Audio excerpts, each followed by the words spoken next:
Welcome to this very special game today of Beyond All Reason, where we feature a very close and competitive game in a semi-high OS lobby, medium lobby, let's call it. As I'm number 4, I'm not down the bottom. I'm in trepidation at what will unfold as I'm in the rainbow lane.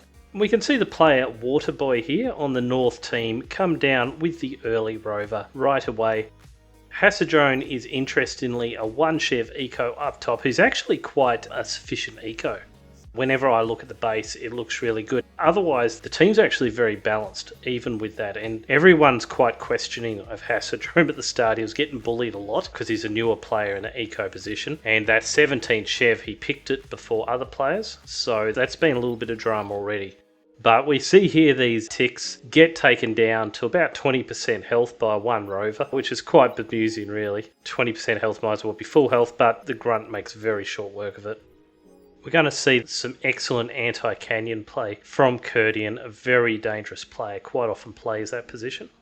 Already putting down a laser turret and con turret, and in anticipation of nabbing that 3.2, even puts down the mechs for the 3.2. But we do see Sommon come through in the pink, wanting to contest this very early. Takes down the Guardian Grunt, who just stands there and dies. The Blitzers, though, always a risk coming out with these mediocre units, but are managing to sort of make a little bit of gains. But Kurdian's here, very wise to what's going on, and the Blitzers have to retreat. Blitzer's having some limited success against this one Grunt, just about dies to the one Grunt, which by the way is only 1/3 the resources. And we see 4 Blitzers attack a Janus and all instantly die and blow up in huge smithereens. So it might not have just been the Blitzers, it might be the micro in question, but I tell you what, those Blitzers, that's what it feels like playing them most of the time, is a horrendous fail. But they do have a necessary role. They can fulfill that role. You just need to be very careful with them because they're not a strong unit from the Armada roster. Other Blitz can actually tank a Janus shot there. Down to 6% health and going to be taken down by a pawn in short order. So throwing away a lot of Blitzers is Sommon, just trying to get the initiative. Arguably has worked. Over here now on the other side we see Waterboy push forward with 3 incisors. Gets shut down just. But we also see 4 incisors back here. So perhaps making a mistake with the split. Maybe should have come in with 7 incisors before 5 minutes. Very powerful attack. Sommon here still trying with the Blitzers. I don't know if this is number 8 or 9. It's going to come down and attack one light laser tower. Are they going to take it down? Should be easy. No. Laser tower gets built. So Sommon retreats back and builds a protective circle of light laser towers. That will protect him better against rocket bots than the Blitzers will. But finally we see a lone Janus. Johan, our 3 Chev, showing an offensive D-gun towards the commander, perhaps not yet knowing that doesn't work. Janus comes down, and look at that, fantastic. Try and not build Blitzers, guys, build Janus. We're going to show them here. Although I'm actually going to get cornered here, we see me would have otherwise get killed in the rock, so I'm coming around. This is me, by the way, roguelike, getting my Janus smashed. But in saying that, this is 2 Janus for some Blitzers and a whole heap of Grunts, and I get to reclaim all the medals. I only lost practically 180 metal and we stand to gain a few hundred metal back, so pretty happy with that. Sommon doing the dance in front of the rocket bots, got no other choice, because the Blitzers aren't going to do anything. The reason for this is there's an area defense laser in the background getting built, which is Sommon's hopes and dreams at this point. Possibly won't do the job by itself against, what is this, 9 rocket bots now. That's over 400 DPS. Going the D-gun on the rocket bot. Oh, look at the micro from Kurdian. Brings back the rocket bots just in time. And Sommon continues to dance at about 5% health. Beautiful work here by Sommon, deflecting all that and allowing this area defense laser to get up. Still avoiding the hits somehow. Has a 6th sense of when those rockets are going to come in. Quite good commander micro, I must say. Now Sommon here is a 5 Chev and knows what's up. Could possibly have almost 1,000 hours in the game as a 5 Chev, but is an optimist, thinking the area defense laser will stay for any amount of time against all these rocket bots. Rocket bots can be disappointing against forces that move, but against static defenses they're absolutely amazing. The same with Whistlers, that's why I love them, as we see the mexes and light laser turrets get taken down very quickly. So we're trying to take down this enemy gauntlet here. I'll call him Mnog in the orange, coming out to guard the Gauntlet's honour. Got a pretty good job, but it is a dangerous force mix I've got. Brings out the tank to tank a Janus hit. It's probably not going to tank too many more, and we see the missiles actually do the majority of the damage here just to finish Mnog off, but I think Mnog's going to get away with this. Fantastic. Getting away just at the last second. Brilliant save, and got 3 constructive vehicles and a constructed turret on the Gauntlet like some crazy new meta in the happening. Bringing constructive vehicles instead of units to the front line. Amazing at the 8-minute 20 mark to see that much build power, but I guess that's why they got the Gauntlet up, which is pivotal. Now we see these tanks come down from Waterboy. Very sneaky. Cap 123 unfortunately doesn't see it right away. Mini B is perhaps on the wrong side of the front line just from the pressure. No one's fault really, but it is going to be an absolute disaster because we saw there 8 tanks, so that's going to be Canyon very much affected. We're moving forward at this moment to take down the Gauntlet. The Janus as well, because power's expensive, yo. We've got to take 2 down in 1. So that was the counter, of course, to the static defences. In the early game is the Commander.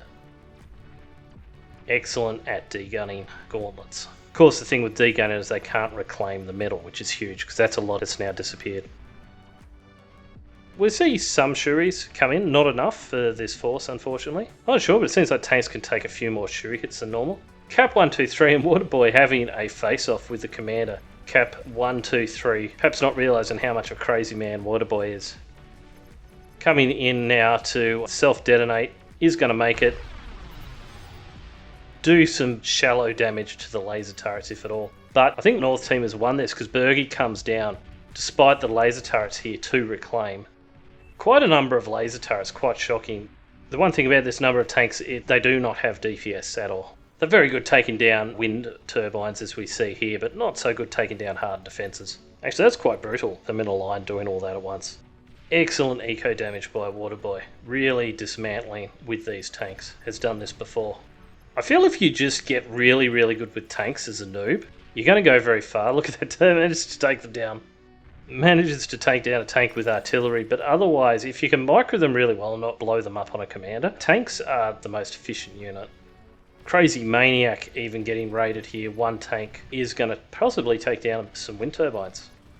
No, it's getting eaten up by something. I'm not too sure what actually ate them up. I think it was the construction turret here. 4 tanks here. This was talking about the commander being such a counter to them.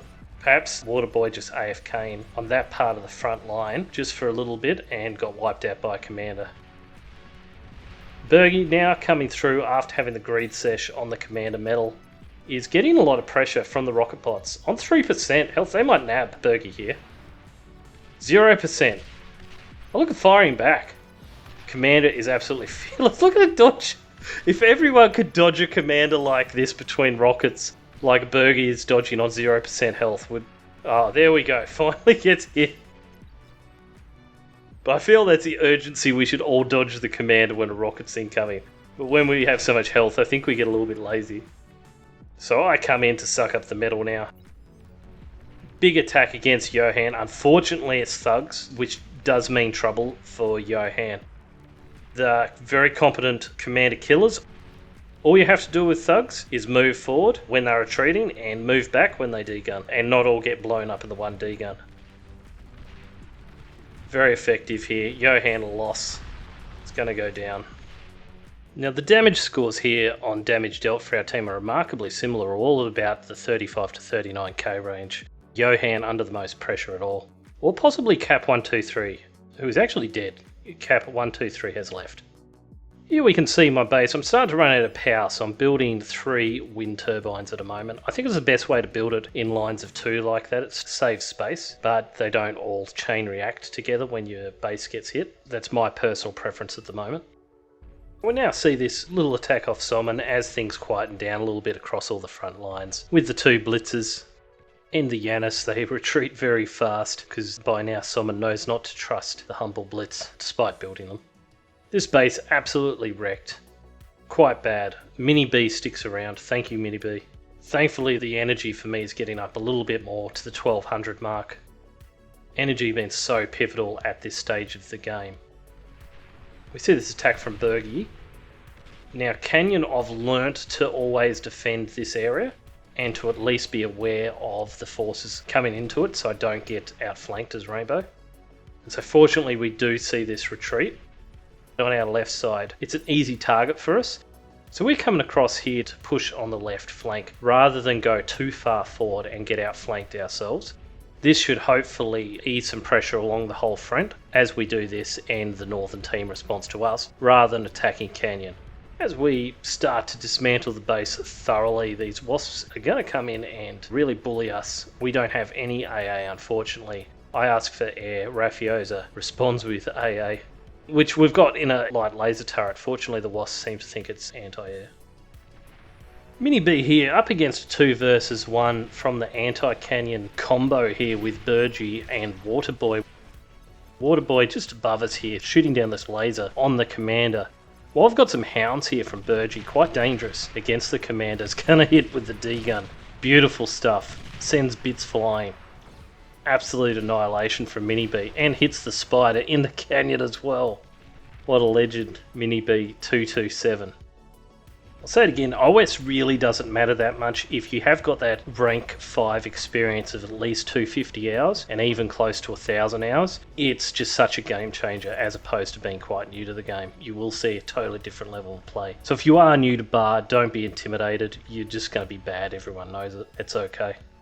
Usually you're put here and sacrificed in Canyon for exactly that reason, because they know the noobs aren't going to survive, but Mini B's showing us wrong here by doggedly hanging on. Allowing me to do plenty of damage, but even I'm starting to realise, yeah, this isn't going to work. I leave 3 greedy Mauses here just to accelerate the demise of Chrysal's base.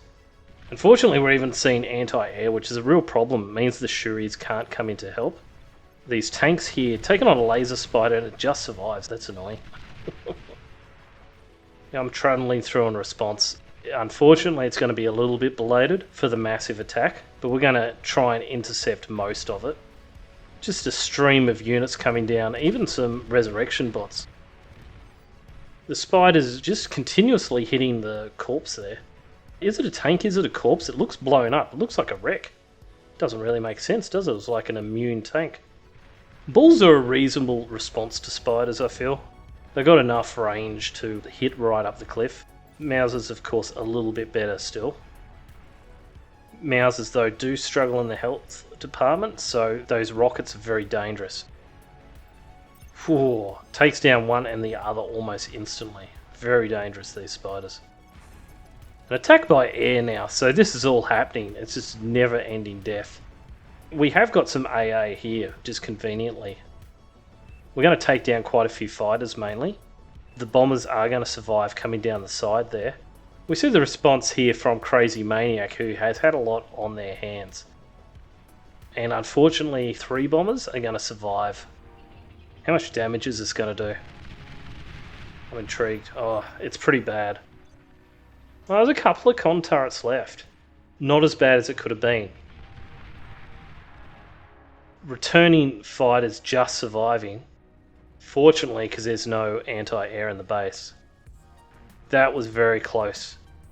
But I feel like Crazy Maniac got away with murder there. We can still see a really good economy from Crazy Maniac, so that's the main thing. Lots of energy, lots of metal. Things aren't looking so good in the canyon overall, against Waterboy particularly. With a very expensive laser spider here, 600 metal. Got a ferocious range on that laser though, but in the end can't even bring down some Mausers. Likewise, we see some spiders here trying to be sneaky around the side, but a couple of hounds. Perfect counter unit to the snipers, particularly when they're crossing open terrain. Look how inaccurate they are on the open ground. If you manage to keep them moving, they hit very seldomly. There is a way to deal with spiders, but in the pressure of battle, it doesn't always go perfectly. So we've got another 3 start to hit us. I've got Jaguars up for rapid response. The Jaguars actually doing tremendous work against the spiders. Much cheaper than the spiders, but still it's a Cortex unit, it's trading really well. It's got good stats. Mauser's coming in from the side to save. They're scurrying up the hill. Look at the little legs going. Just got away. What a weird sort of head it's got. What an animation. I've never really seen laser spiders play like in T2 from Cortex. I think the spider's actually really good, but they mustn't be because no one plays them. I don't know. I have to give them a go. Snipers here up against T1, but it's more than snipers. All the blitzers go instantly, of course. The Yanis remain. Going to hit a few targets. I don't think this attack's going to go too far. We just see all these grunts moving in actually from Kryzul. Sort of cool and nifty attack. We do see it backed by Sheldons actually. So a reasonable attack underway over on that front. The canyon is never ending. As the damage ticks up, we've fortunately got some hounds here gifted to us. I think by the legend Rafiosa. And we've got a Starlight that's just arrived. And that's going to be the game changer, I think, against these spiders. Hounds, what's left of them, able to deftly avoid the missiles. Yeah, the Pulsars and Starlights just annihilate spiders. The range is too great on them. I've got some ticks coming in backwards from my base, just to try and come through canyon and provide some cover. Some greedy grave robbers there. Getting taken down. So Waterboy very busy back at the base and quite often AFKing the units on the front. Totally understandable, it's hard to do both. Taking down the spiders via Starlight is satisfying stuff. But it's really hard to manage both fronts at once. You sort of need to flick back from eco to front, like almost in a few seconds, to just not AFK at all, and make sure you always got an eye on the front line. Like here, neither of us are microing very well. We see this big attack come in.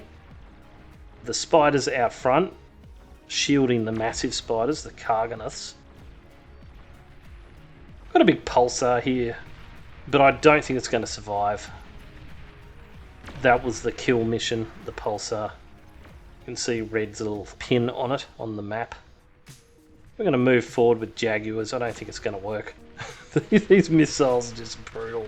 So much DPS, 620. Holy cow. Getting away with only a few hundred hit points. These Jaguars attacking into some Marauders that are taking advantage of my beaten up front line now. Yeah, just across this whole right side of the map, it's pretty awful.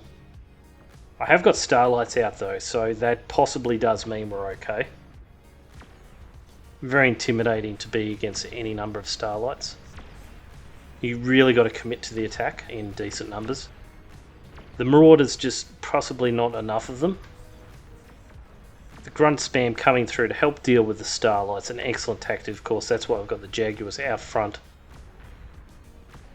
But the Karganaths, they're getting a bit nervous, I think, looking at them. Their little legs sort of pivoting around nervously. They are trying to attack. No, there we go. Finally one flees. Not the bravest of robots is the Karganath. I think the difference being, again, Rafiosa coming in to save our bacon with the snipers. And over here we see some Sheldons. So it's just everyone's helping out. Babu, we can see, is actually helping out with the air defense. I absolutely love these games where we're all pitching in where needed on the map to respond to the challenges. And I feel that's going to be the next evolution of bar games, is this expectation on sort of dynamic assistance. Particularly now with, I wouldn't say griefing strategy, but communistic strategies, which you're going to have to scout and react to. There's just no other way we're going to deal with it otherwise. The snipers here doing a fantastic job picking up some defences. Now this is the use case for them, right? You don't need that many snipers, and they deal with static defences unbelievably well. Yes, you can use ambassadors and units like them, but the ambassadors and such units, they're not good as a general army unit either. Tick's being very annoying. I think his commander might be in trouble. Yeah, literally sniped by Somin. Beautiful work. Somin sniped back, unfortunately, by the Pitbulls. Scouted just a teeny bit too late. Amazing range on those Pitbulls. A fairly full force attack here. Oh. Another commander goes down. Wow, a lot of commanders going down. We couldn't even see that. There it is, just in the little part there. Randomly dies. The attack is going to get shut down. I think now we see the Wasps here in a significant number. And look at this stream of Fiends and Grunts. Quite respectable stream coming out. I feel like it's turning into a bit of a new meta. You don't just spam Grunts as Cortex, you also spam Fiends. So now we're under pressure from Starlights. Fortunately, I think we just have the number of snipers and starlights. We should be able to snipe it all. Unless we get inundated with about 50 bot labs of spam. This spam from North Team's Canyon is actually rather troublesome. We see here 3 APHIS from Kurdian at the 27-minute mark, so it has been having more limited effects. We're on 375,000 damage, which is about half the team's damage. I think just a mad scramble to survive more than anything, but we have been able to scale at the same time, not on Kurdian's level, just with reactors at the moment. I don't usually get to APHIS in these games, I'm going to be honest with you, I don't see the point on the front line of going to APHIS. If I'm devoting more than 100 metal a second into the economy, I'm probably sacrificing the front line. As anti-canyon you can do it, you can defend it very easily and eco up. That's why people love to go on the anti-canyon. We also see 2 EMPs hitting the eco of Somin out of Kurdian's base. A dubious use of EMPs, I think, because we didn't really see any in the attack before. A couple of razors here though, very efficient units. Used properly, of course, against spam. Super duper efficient. And efficient snipers, really getting brave coming up the front line. Got a lot of spiders here on the hill. Canyon is still under pressure. So under pressure across all fronts. Waterboy here marshalling the forces of grunts against us. At the same time, Kurdian actually pushes through here. And this is interesting because we're seeing Kurdian just brave a pitbull regardless. Oh no. I thought that would get through. So a Razor now comes up to lead the charge. Look at the 2 Razors retreated with basically less than 10% health. We'll switch over to our canyon in a moment. 1 Razor goes down finally. Brutal efficiency here from Kurdian, keeping those 2 Razors alive though. This Razor taking down all the T1 forces easily. But over on our side of the canyon, it's a little bit more disastrous. The spiders here, the recluses, usually hiding on the hills, are actually shielding the Karganis, which is an interesting tact. We see the grunts coming through now doing it. The Karganis coming on unstoppable. Except for what? Starlights. I love these units. They scurry away. Like, no. The Starlight Brigade is here. The one thing I do like about the T3 game, it just slows down that little bit and allows us to use our hard-hitting units. The Karganis, the one good thing about them is their super accurate fire against spam. Makes them a very versatile unit, being able to hit that often with 600 DPS. And of course scurry away up onto the hill. The Demon now comes in for added effect, coming around the side. Gonna blow up all these res bots. A little bit unsure about what to do. Getting caught up, I think, on a bit of wreckage. Trying to advance, but it's not going to work. The Karganis getting pushed back once again with only 1 Starlight down. Okay, in the canyon actually, a declaration of we dead. Interestingly, Kurdian EMP in the base at this time rather than the units. 4 Razors, you'd think this would pretty easily handle it, but for the Wasps are actually going to get taken down here. So Kurdian, interestingly, is moving around the side and getting taken down by mines. Oh no. No. All these mines, they're absolutely devastating blow against this offensive. Should have just pushed forward and would have won that battle. This is heartbreaking. And Somin is delighted. Gone from we dead to mines happy face. I guess it's a hard thing about pressure sometimes. You perceive there to be so much resistance you're getting on the front line you're attacking, so you want to move around slightly to outflank it, but you do expose yourself in Canyon to all sorts of plays, such as mines, artillery from adjacent sides, flanking attacks. There's a lot that can happen, so it's always a risk to pull back or go around. The Demon here coming through with a heap of grunts, targeting, I imagine, the Pulsar, but there's so many snipers here from Rafiosa. Awesome assistant. Also got some Vanguards. Honestly, I'm a little bit gobsmacked how Rafiosa has helped all throughout the game as a tech and has so many damn units.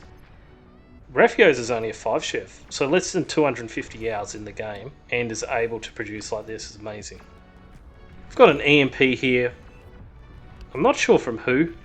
We're ticking over 500,000 damage by now. It's just such a crazy game, although we keep on getting pushed back. It must have been from Magog, surely. Surely it's not Curdy and EMP in our own forces, but we see about 3 Vanguard from Magog, or Mnog I should say, targeting us, which is all you need, really. 3 Vanguard are enough to wreak havoc. You don't have to have them on a hill or anything, you can just have them straight up. They can turn around rather quickly and run away, because they are spiders. Starlights, the worst thing about them is their startup acceleration. So sometimes with Starlights you've just got to commit no matter what. But the spiders, you actually can wander them back a little bit and readjust, and it's no problems. I'm actually going to try that. I'm going to try a timing attack with 3 of these Vanguards. Quite devastating. 3 Vanguards are also built by Curdian, but just not quite having the knowledge, apart from the EMP missiles, where to actually hit them. Another demon goes down. Hero Pulsar at work. It's funny, Waterboy just sort of has these grunts lined up on the hill waiting to die. The Vanguards are getting very aggressive actually, just not getting pushed back enough. Finally, in the background, we do see it, but it's a heavy attack. I have to give it to the North team, the pressure is never ceasing. We actually see an explosion happen in the base of Mnog in the background. I don't know if I've shown the video here. I just saw it on the mini-map there in the far reaches. The base got taken down by that one long-ranged artillery. Absolutely devastating. Curdian showing they get the damage done no matter what. One way or the other. If it's not by Razorback, it's not by EMP missile, it's by one long-range artillery. Must have been an Aphis that went. So Mnog was just a little bit too much focused on the front line. Was doing a tremendous job though. I'll give it to Mnog. Managing what looks like 2 bases. I think the player opposite us left. No, their Rainbow must have left. You can see quite a substantial amount of pulsars and iron cannons from Mnog's front lines. Very well porked up. Finally takes down that long range AA from Curdian, who's keeping our dreams alive with base snipes. Now I've got an attack from Canyon, which is a little bit different. A lot of T1 against a Demon and a Thor. Literally turning into the gates of hell with this team and standoff. Ours gets taken down. The other Demon narrowly survives on 13% health. Rockets are hitting everywhere, blowing up our own units. It is bedlam. I said not a bad idea, but don't have units for it. Brutal honesty from Roguelike himself. I think I meant I don't have the units for it, that's all. They're cumbersome units, the Starlights. They're better for a prepared assault that's a little bit slower. Over the wider front, so yeah, we don't all combust against one demon. I have a feeling it's a fairly close game, but we're on the massive disadvantage without a proper canyon. And I feel like the metal advantage is going to the North team quite substantially. Just the tempo of the units coming at us. We're having to produce Starlights, not from a position of strength. Having this many Starlights, like 19 or so, I think it's more than that I have overall. 21 I have just on the front line. It's just because they're such a good counter to T3 and the expected pushes we're going to have, and so economical, but they're cumbersome. I'm having a really hard time pushing forward with them and applying pressure. But to be fair, I'm the only one on the front line, I believe, applying pressure at the same time, so everyone else is licking their wounds. I'm just sort of having a bit of a tentative push forward. And we see it get punished from the side with a spider. I think from Bergie. I think it's Bergie's spider up on the corner there just beside me. And so I'm a bit sensitive to this because my Starlights do tend to chain react when getting hit at that angle. All bunched together like that, so we're just being very tentative. Got one Vanguard moving in on us, so this attack is slowly getting responded to. Got a parking lot full of Jaguars there. I think I forgot about that. Oh no. So the Calamity is up for Waterboy, showing their metal advantage at the moment. Perhaps if we had pushed forward all them, we might have won the game. Because Waterboy has been the premier player up to now, and we do see a sort of pause in the attack. It's less of a pace. Even the grunts are vastly diminished. The only thing that's stopping us are these Thors. Being able to take a little bit longer to get through. We've got the Jaguars up here now, starting to make a little bit of an effect. But then there's another Thor and another Thor. We just don't quite have the economy to impress on this. The forward vanguards from Raffios are slowly helping out. We are trading okay with them on a cost basis, despite all the destruction, because Thors are 9,000 metal. Our Starlights are only 1,200 metal. So we can afford to spend, 7 Starlights per Thor. But even then, it's starting to take its toll, and we need to defend our front line if need be. A circumventus route here by the Grunts coming up to the front line. I'm not sure why they're like that. I guess to help block the other spam. Okay, we see instant base destruction by Waterboy, hitting that Aphis immediately, going off, I guess, some scouted information. Oh, an absolutely vile attack. No fan of the Calamity or Ragnarok. I think the radically unbalanced units, they should cost 10 times what they cost. Air getting destroyed now. It looks like our hopes and dreams are shattered. There's so many games I don't broadcast because of Ragnarok or Calamity's Brawl Online. It's like, whoa, that didn't really show who the better team was. We're getting targeted now. We could have won it, but it's looking very unlikely at this point. We're pushing forward. Someone's freaking out at the level of, I suppose, T3. It is respectable, because this is Raffiosa. They've actually got some snipers backing this up. A horrendous amount of wasps. There would be 30 wasps there, all attacking this blob. Air not quite responding right away. Over on our side, we've just pulled back a little bit, almost taken down a Thor. Since my base is pretty much destroyed at the moment, I think just then I saw it got wiped out on the minimap.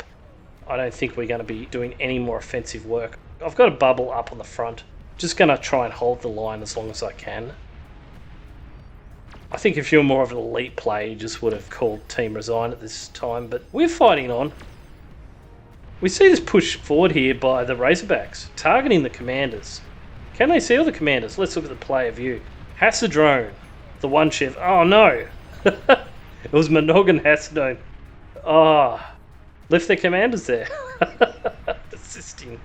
So a couple of mistakes there in the end from the North team cost them everything. Waterboy doing absolutely everything possible to pull that off, and thus getting the destroying enemy resource production. We see Curdy in here. Tremendous amount of damage. I think gets the award for it. We see the Mnog with efficient use of resources, actually, with us coming up second. So yeah, we were up against it that game against Waterboy and Bergie, both winners. Of course, Bergie destroying a lot of enemy resource production. Mnog being very, very efficient and effective. We had issues with Mnog early on. We've come up okay in the destroyed units and defences. Honestly, we petered off in the end. I wish I'd gotten an earlier T3 up and some more Vanguards on, but at the time I had to cover Canyon and Rainbow, and I wanted that Starlight density to deter all attacks. And I think it certainly did. In the end, the attack was feeble, I'm not going to lie. It has to be done in conjunction with other members of your team, so maybe I should have communicated that a bit better. But that was a crazy game. I've never had it look like we're going to lose it that badly, and it turns around pretty much all game.